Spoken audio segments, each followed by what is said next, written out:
सभी को इसलिए बुलाया है कि लगभग 4 महीने से उसकी जांच जो आगे चल रही है, स्टेट क्राइम ब्रांच कर रही है। जांच भी निर्णायक मोड़ पे है, लगभग चीज़ें उसमें सामने आ चुकी हैं, कुछ चीज़ें बाकी हैं। लेकिन हमारी एक इच्छा थी वह जांच रिपोर्ट आ जाए, उसके बाद आप सभी साथियों को बुलाएंगे, गांव राम समाज सबको इकट्ठा करके बताएंगे। लेकिन उससे पहले ऐसा प्रयास हो रहा है जिसके लिए विशेष तौर पे आपको बुलाया है। एक ऐसा प्रयास हो रहा है कि पूरे मामले को एक नया रंग देके जिन लोगों ने दोहरी हत्याएं करी हैं, बलात्कार जैसा गंभीर अपराध कराया है, उन्हीं को विक्टिम घोषित कर दिया जाए, उन्हीं को पीड़ित बना दिया जाए।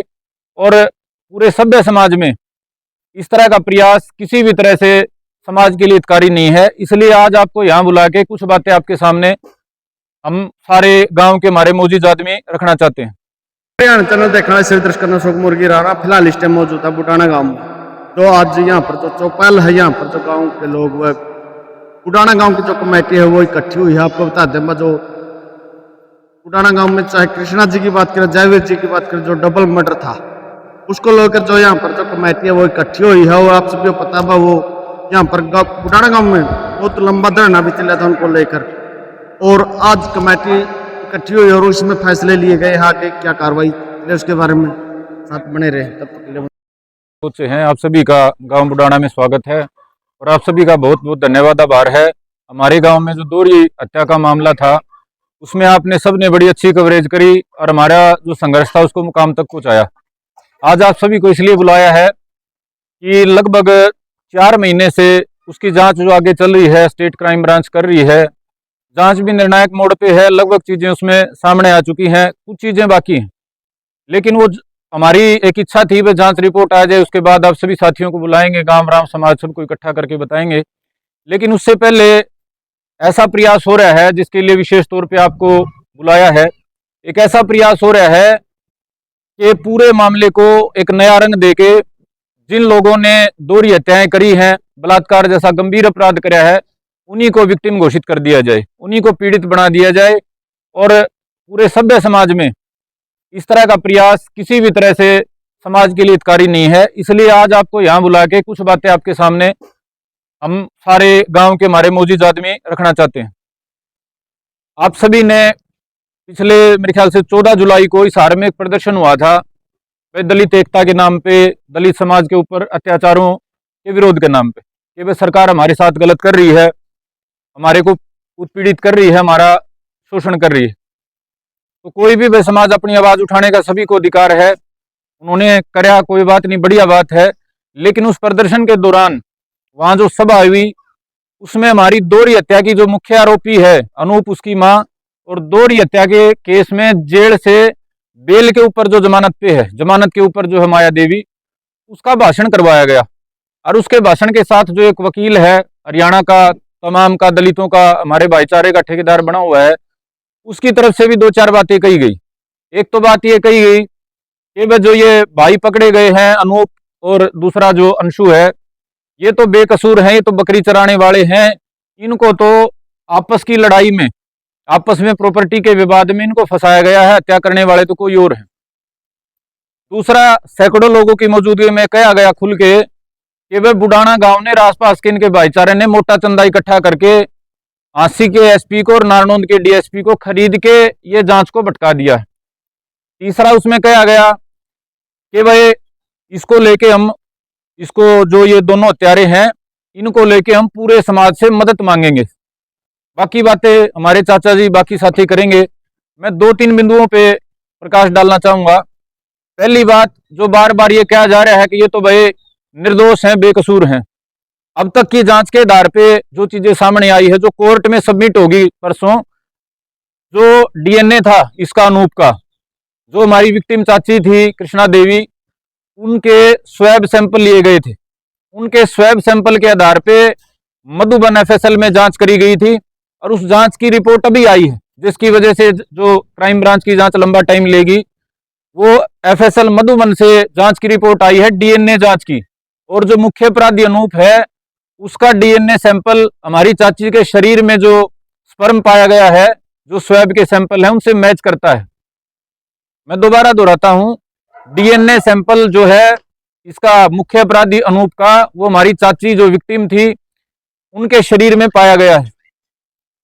ये साफ साफ बताता है कि हत्या और बलात्कार का अपराध में मुख्य आरोपी जो अनूप है, उसके बाद किसी तरह की और कोई शक्की या किसी गवाह की गुंजाइश रह नहीं जाती है। तो किसी भाई को, जो सभ्य समाज के भाई है, खास तौर पे हमारे दलित समाज के भाई हैं, किसी के मन में कोई शंका हो किसी भी तरह की, तो वो जांच रिपोर्ट हम उनको मुहैया करा सकते हैं। दूसरी बात, उसने कही कि भाई खरीद लिया एसपी को, डीएसपी को। आप सारे इस बात के गवाह हैं कि किस तरीके से 3 महीने तक इस पूरे इलाके के 36 बिरादरी के भाईचारे ने, जिसमें जाट भी थे, ब्राह्मण भी थे, दलित भी थे, ओबीसी भी थे, सारे भाई थे, पूरी सर्दी में संघर्ष कराया, तकलीफ उठाई, कई बार बड़े प्रदर्शन करे, लंबा संघर्ष करके हमारी ये साइंटिफिक जांच की हमारे को मौका मिल पाया। अगर हमने एसपी को या डीएसपी को खरीद लिया होता तो हमारे को क्या नौबत आती, हम 3 महीने सड़क पे बैठे रहते। अगर हमने डीएसपी को या किसी और अधिकारी को खरीद लिया होता तो जांच में जो सरेआम तमाशा करा गया, मुख्य अपराधी अनूप का फोन जो है वो यहां से उसके घर से लिया गया था और आज तक वो चार्जशीट में कहीं फाइल में नहीं डाला गया। मुख्य अपराधी अनूप का जो सैंपल था डीएनए का, वो क्राइम ब्रांच को जांच जाने के बाद, एसटीएफ को जांच जाने के बाद लिया गया। इस गंभीर अपराध में सबसे पहले जो मृतका है उसके शरीर की जांच करके कंफर्म कराया जाता है कि भी रेप जैसी घटना तो नहीं हुई। जो गंभीर से गंभीर लापरवाही है वो करने के बाद 3 महीने आपके सहयोग से सारा गांव राम इलाका समाज बैठा, उसके बाद जांच आगे बढ़ी। तो ये कितना बड़ा मजाक है, कितनी बड़ी तोहिन है। मैं कहना चाहता हूं, हरियाणा प्रदेश के तमाम जो पुलिस के अधिकारी कर्मचारी हैं, सारे इस बात के गवाह हैं कि बुडाना गांव के साथ इस दोहरी हत्या के मामले में कितना बड़ा तमाशा कराया गया। और उसके बाद भी अगर ये कहा जा रहा है कि हमने खरीद लिया तो इसके खिलाफ भी आगे कड़ी कार्रवाई करी जाएगी और हमारे चाचा उसके बारे में बताएंगे। तीसरी बात जो मैं आपको कहना चाहता हूं कि भाई समाज किस ओर जा रहा है। सैकड़ों लोगों के बीच में दोहरी हत्या के आरोपी, बलात्कार जैसे संगीन जुर्म की आरोपी महिला माया देवी, वो वहां कहती है मुझे आपका साथ चाहिए, और उन सैकड़ों लोगों में से एक आदमी खड़ा होकर ये नहीं कहने वाला तूने, तेरे बेटे ने इतना गंभीर अपराध कराया है कि तेरा सामाजिक बहिष्कार होना चाहिए, तेरे को जूते मारे जाने चाहिए। बावजूद उसके वहां एक आदमी ने उसको ये नहीं कहा कि भाई तू रुक और तू यहां बोलने की भी अधिकारी नहीं है। तो मैं सभ्य समाज से, विशेष तौर पे दलित जो समाज है, उन भाइयों से पूछना चाहता हूं कि भाई आप किस और समाज को लेके जाना चाहते हो।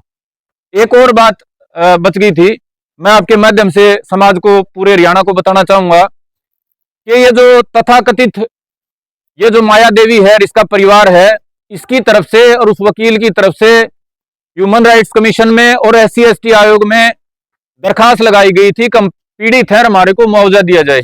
कितना बड़ा मजाक है SC ST एक्ट का। SC ST एक्ट इसलिए बनाया गया था किसी गरीब, लाचार, कमजोर दलित भाई पर अत्याचार ना हो, वो ताकत के जोर से उनको दबाने का काम ना करे।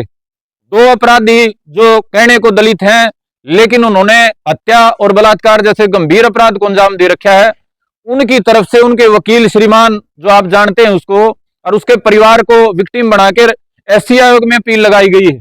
और SC आयोग की तरफ से हरियाणा सरकार और पुलिस विभाग से पूछा गया है अगविन को अब तक मुआवजा क्यों नहीं दिया गया।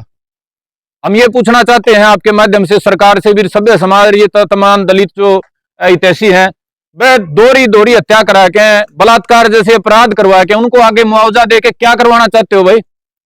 इन 2 लड़कों ने गांव में इतने गंभीर अपराध कर दिए, अब इसके परिवार को 5-7 लाख रुपए सरकार की तरफ से दिलाना चाहते हो ताकि कल आके ये और बड़े कांड करें। ये 3-4 जो बातें थी, इनके माध्यम से भाई मैं आपके माध्यम से और तमाम जो सभ्य समाज है उससे पूछना चाहता हूं कि अगर ये दलित एक्ट के नाम पे हरियाणा प्रदेश में इसी तरह का तमाशा जारी रहा तो कितने टाइम तक जो आप कह सकते हो नॉन SC समाज, नॉन ST समाज, वो मूक दर्शक बन के तमाशा देखता रहेगा।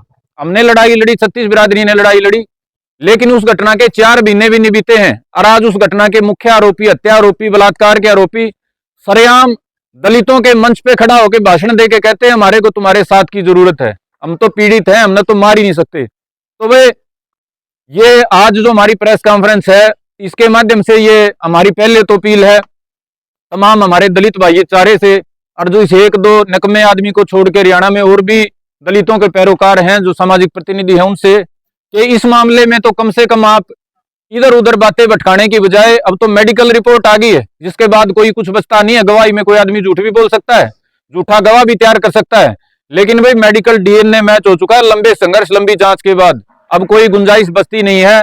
अगर उसके बाद भी इन बलात्कार के आरोपियों को आप मुख्य अतिथि बनाओगे तो आगे भाईचारा बिल्कुल नहीं रहेगा और उसके बारे में कोई ठोस फैसला आगे लिया जा सकता है। बाकी जो और बातें हैं हमारे चाचा रिटायर्ड डिप्टी डायरेक्टर शिक्षा विभाग जयवीर ढंडा जी आपके सामने रखेंगे।